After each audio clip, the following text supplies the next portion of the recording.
Sur une table en bois, placée devant un mur gris-vert neutre, une bouteille dressée, des biscuits prêts à être servis, des pommes. Des pommes s'amoncelant dans un panier en déséquilibre, et des pommes ayant roulé sur la nappe, négligemment disposées sur le bord de la table. Rien de plus banal que cette nature morte intitulée La corbeille de pommes, tout droit sortie du monde quotidien. Seulement voilà, il faut imaginer que le peintre aixois Paul Cézanne a passé plusieurs jours à réaliser cette image, pourtant pleine de simplicité. C'est dire l'importance capitale que revêt ce motif pour lui. Sur 1 millier d'œuvres produites, les natures mortes ne représentent pas moins du quart de sa production. Vous pouvez vous amuser à compter le nombre de pommes présentes au sein de la composition. Il y en a plus de 30. La pomme, en réalité, est le fruit qui a la préférence de Cézanne.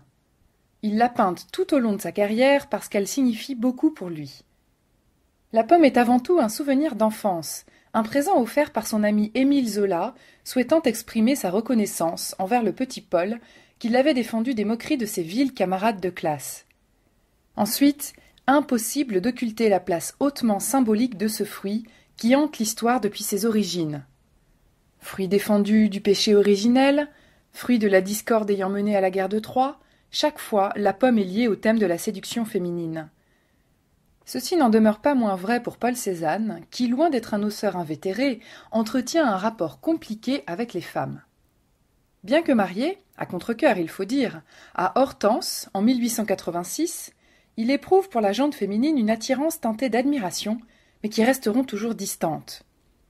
La pomme serait à cet égard, grâce à ses formes pleines et tout en rondeur, le lieu d'un transfert érotique, au sens psychanalytique du terme. Notons également que, d'un point de vue pictural, elle est plus intéressante pour lui que l'être humain, puisque Cézanne demandait à ses rares modèles de se tenir comme une pomme. Enfin, la pomme est pour l'artiste une métaphore. Il réalise cette œuvre en 1893. Cela fait plus de 30 ans qu'il s'est rendu à Paris pour devenir artiste, retournant de temps à autre se ressourcer dans sa Provence natale. La capitale est à l'époque une véritable plaque tournante, un lieu d'effervescence, l'endroit où se font les réputations. Cézanne rend ici hommage à cette ville qui tout à la fois l'attire et le déçoit. La pomme est en effet un fruit parisien, robuste et charpenté, en comparaison à la fragilité des fruits provençaux. Elle incarne cette ville mieux qu'un paysage ne saurait le faire.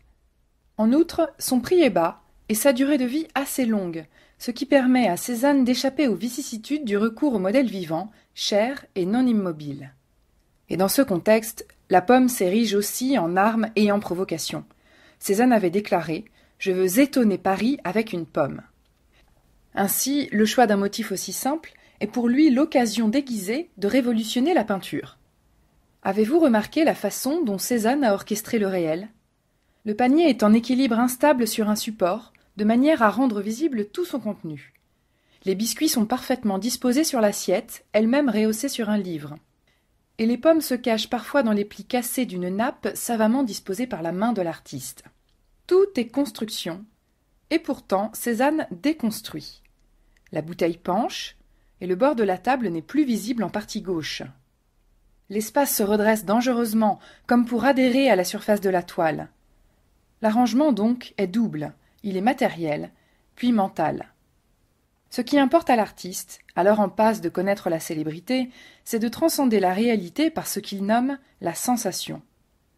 La sensation qu'il ressent face à la nature est retranscrite dans l'harmonie qui règne entre des couleurs vives, rouge, vert, jaune, et des formes géométriques fortes.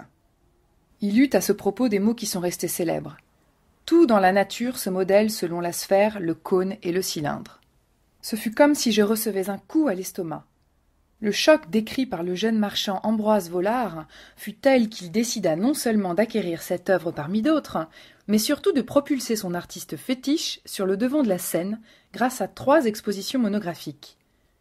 Et c'est ainsi que, de fil en aiguille, Paul Cézanne, par son art de conjuguer au sein de la toile des points de vue contradictoires et de tout réduire à des formes géométriques simples, a pu jouir de manière posthume d'une place capitale dans l'histoire des avant-gardes, à tel point que Picasso dira de lui « Il était comme notre père à tous ».